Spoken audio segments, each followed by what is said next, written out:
আমার ছেলে স্কুল চলে গেছে, এবার সংসারের কাজে হাত দিচ্ছি। দেখতেই পাচ্ছ রান্নাঘরের অবস্থা কীরকম।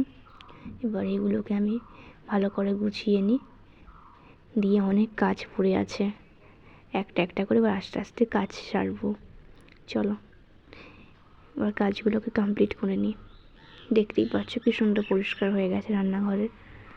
বাট এটা এক তুড়িতে দেখালাম, বাট হতে অনেক সময় লাগে।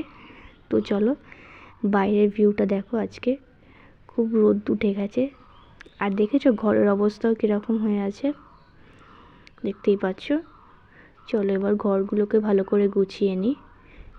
ঘরটা প্রায় গোছানো হয়েই গেছে। এবার জানলাটা খুলে দিই, রোদটা বেশ ঘরে ঢোকে ভালো। এবার দেখতেই পাচ্ছ ঘর পুরো পরিষ্কার হয়ে গেছে, গুছিয়ে নিয়েছি। এবার একটু নিচে নামবো।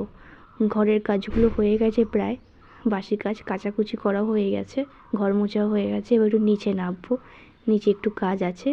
আর দেখো টিভিতে গান চল